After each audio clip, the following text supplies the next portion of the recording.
Erase the button, erase the button, erase the button. When you're in conversation with someone, one of the requisites of communing with someone is a back and forth experience of words. Go ahead. All right, so in the case of somebody insulting me in some way, then a reaction would be an attempt on my part to preserve something, some impression I have of what I am, which is some past impression, in fact, that I have of what I am, which appears to be at odds with what that person is saying. So that would be an example of a reaction, right? Well, yes, if you ignore the fact that you had already reacted, don't you see? You started your statement off by saying they insulted you. That's already a reaction. The insult itself is the reaction, or the fact that you considered it an insult.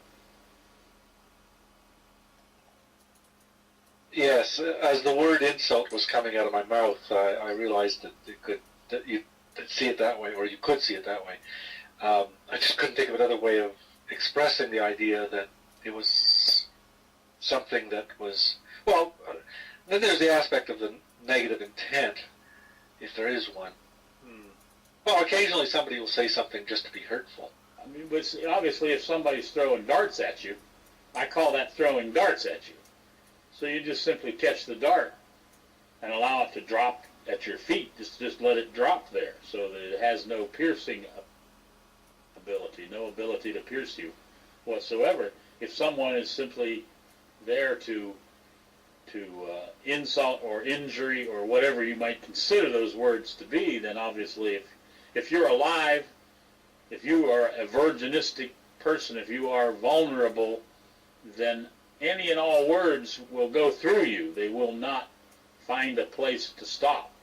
They will not be recognized as a compliment or as a criticism.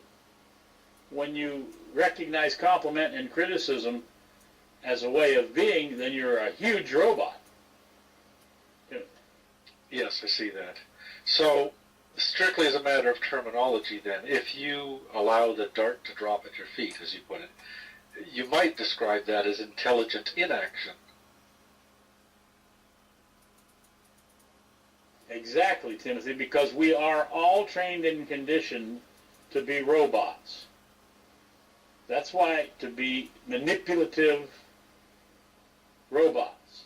We are not encouraged to be honest, and we're not encouraged to deal with one another in an open and honest way. We're encouraged to lie to each other and steal from each other and cheat and tell everybody how pretty they are and tell the 400-pound person they're just a little overweight, and all of the things that we do, all the things that we manipulate. So if you, as I say, if you see a manipulation heading your way, you simply catch the dart, the little shot of manipulation, and you let it drop. Another way of saying, I mean, we could say this in a whole lot of ways, is you just erase the buttons that those indicators would be pressing. If they're calling you stupid, you erase the button that says you're stupid, and you just leave the openness there to look to find your own stupidity. Of course, if somebody suggests I'm stupid, of course I'm stupid. Of course I'm ignorant. Go ahead. It may have sounded funny, but many times in this room things like that happen, and the person come right, what are you talking about? Show me, and off it goes. We are completely, we are in-tuned, manipulative receptors because we are manipulators. So we have both the receptor and the sender. We are the receiver and the generator of them. We've got big antennas that catch the manipulations, and the big one that sends the manipulations out. We can't seem to be able to deal with each other on a personal, upfront, clear, honest, open way.